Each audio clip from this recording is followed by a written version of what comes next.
ধুলাই জাদুঘর, এটা তো সবই তো একটা নিয়ম মতো চলবে।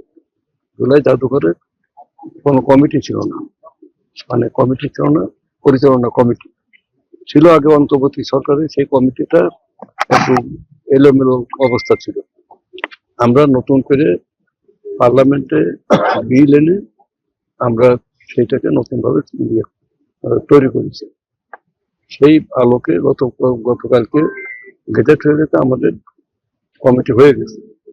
এখন আমরা সাংবাদিক সম্মেলনের মাধ্যমে আমরা মানে ধুলাই জাদুঘর, যে কথা জাদুঘর বন্ধ কেন বন্ধ, মানে জাদুঘর আমরা কমিটি ছিল না, পরিচালনা কমিটি ছিল না, তাহলে যে খুশি সেই করতে পারে। এখন আমরা শিগগিরই আমরা চালু করবো।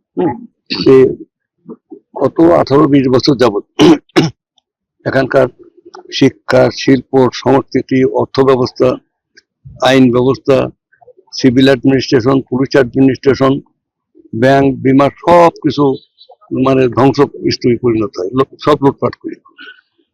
এবং এখানে জনগণের কোনো মূল্য ছিল না, মানে ভোট হোক আর না হোক ক্ষমতা থাকতে হবে।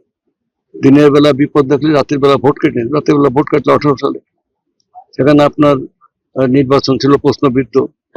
এখানে ব্যাংক বিমা করতে করতে এক এক ব্যাংক থেকে 95,000 কোটি টাকা, 1 লক্ষ কোটি টাকা, কেউ 55,000 কোটি টাকা নিয়ে কয়েকজন ব্যক্তি তার সম্পূর্ণ লুটপাট করে জনগণের আমানত দিয়ে দেশের বাইরে পাচার করত।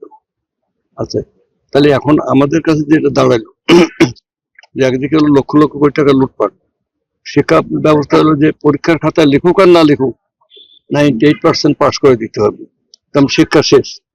ইতিহাস মানে পাল্টে দেয়া। এখন সংস্কৃতি সেখানে তো মানে ধ্বংস করবেই।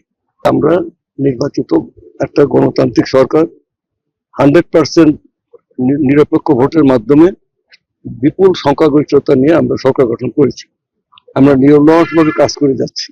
আমরা আমাদের দেশ, আমাদের জাতি, আমাদের সংস্কৃতি, আমাদের শিক্ষা, আমাদের যা কিছু ঐতিহ্য সবকিছু আমরা পুনরুদ্ধার করে আমরা যে এই অঞ্চলে, এই বাংলা না শুধু পৃথিবীর মধ্যে একটা শ্রেষ্ঠ জায়গা, সেটা আমরা প্রমাণ করে ছাড়বো। দেখ